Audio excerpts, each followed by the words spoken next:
Welcome to Dark Knight Films Reviews and another action movie night. Tonight, I will be reviewing Jurassic Park III, released in 2001. Directed by Joe Johnston, from a script by Peter Bachman, Alexander Payne, and Jim Taylor. Starring Sam Neill, William H. Macy, Tia Leoni, Alessandro Nivola, Trevor Morgan, Michael Jeter, John Diehl, and Laura Dern. Now, this is the first Jurassic Park film not to be directed by Steven Spielberg. And it was the first film in this series to not have any involvement from Michael Crichton. And I don't think this hurts the story on this one. In fact, this feels more like a Jurassic Park movie right in line with the original film than what Lost World Jurassic Park II did. Now, ironically, this one does not include Jeff Goldblum or Richard Attenborough reprising their roles like they did in Lost World. Instead, you have Sam Neill reprising his role as Alan Grant, and you have this brief few appearances in here by Laura Dern reprising her role as Ellie Sattler. And that's kind of weird because, you had the whole cast from the original film, separated into two separate films for the second film and the third film in this series.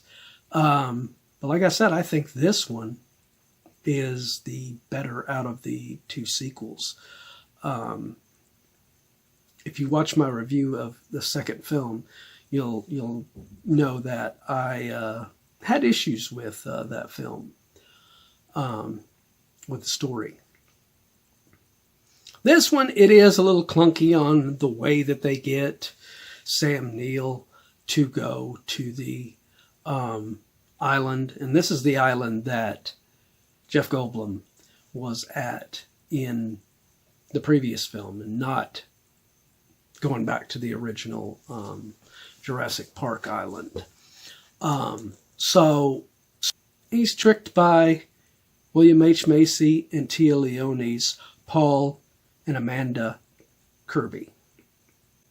And they convince him that Paul is a rich guy that can help, support his fossil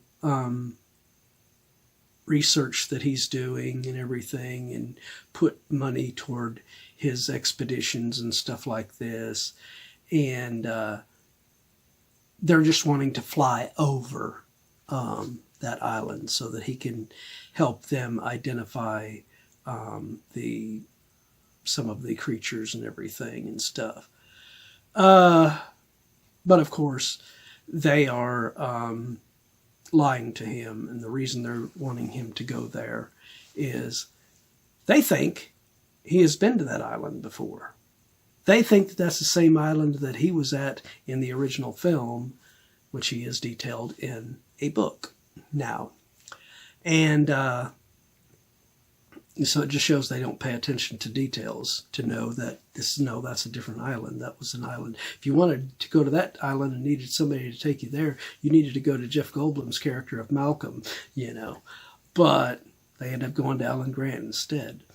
And he goes alongside his assistant, Billy, played by Alessandro Nivola.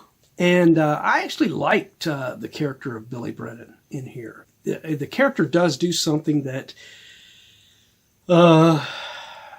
gets him in trouble by taking some of the raptor eggs that they find. He takes a couple of them and really endangers the group and everything.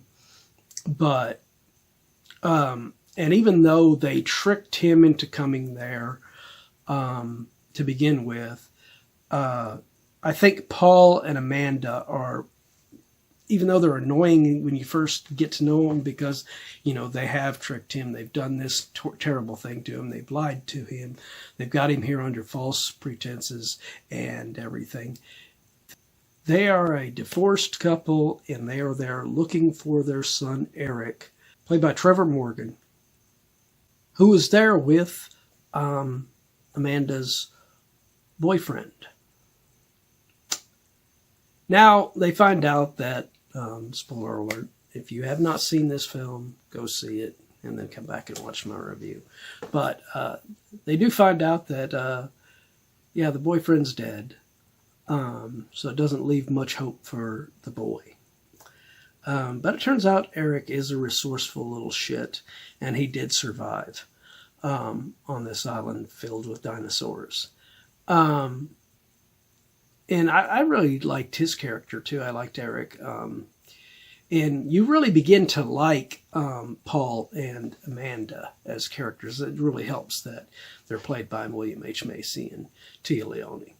And they don't stay, you know, annoying characters throughout the film like a lot of those characters did in the second film for me.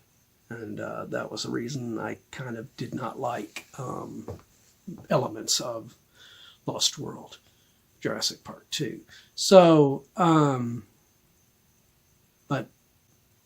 this is also the first film in this series that didn't have music composed by John Williams. They just use themes of his, and most of the music in this is composed by a different composer.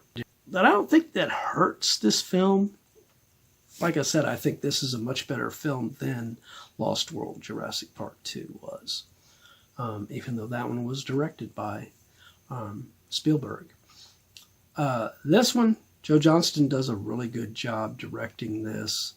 The special effects on the dinosaurs is still really excellent. My only negative about this film, other than how annoying, you know, Paul and Amanda are early in the film, my only negative about this one is that to make the Spinosaurus the main villainous dinosaur that is against them and trying to kill them throughout this one, instead of the Tyrannosaurus, they actually have a Tyrannosaurus end up getting into a fight with the Spinosaurus.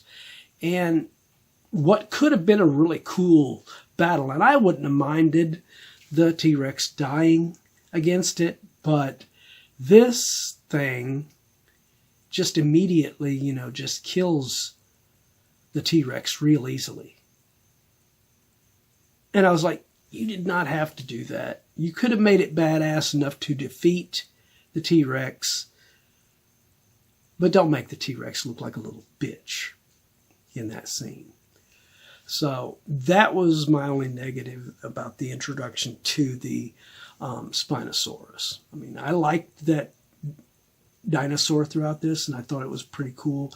And of course, we got the tease at the end of the previous one that the pterodactyl would be a kind of a character in this one, by the one flying up at the end of Lost World. And yes, there are some pterodactyl in here, you know, in a few scenes, trying to attack as a group.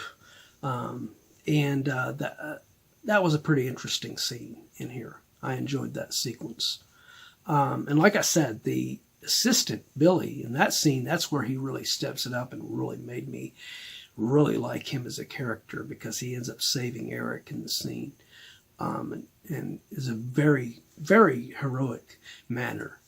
And that's when a lot of the characters actually step up in a way. That's when Paul and Amanda start, you know, showing that, you know, they really do love their son. That's the reason they're there. Yes, it was misguided to, you know, lure Alan here, but they had good intentions trying to find their son. So, my final review for Jurassic Park III from 2001. I am going to give this film a 9.1 out of 10. this is pretty damn close to the original film, in my opinion. I think it is very well done, and you know, I think it's a much better sequel than Lost World was. But what do you guys think of this film? Have you seen it? Do you agree with my review? Do you disagree? Let me know in those comments down below. And as usual, if you enjoyed this video, do not forget to like, share, and subscribe. And don't forget to click that bell icon so you can be notified about future videos just like this one. And while you're by the subscribe button, click that join button and become a Dark Knight fan. As a Dark Knight Fan Plus member, you have an area right now on the channel that you can go to request a movie, TV series, or a ranking video. And once I do that video, it will go live on the channel for all Plus members to view prior to it becoming a video on the channel for everyone else. So if you want to get interactive, now is your chance. Well, that's it for another action movie night. If you missed last week's action movie night, check out the link above to get caught up on that one. And if you've missed any other videos, check out this down here where you can watch a playlist of any of our action movie nights that you have missed.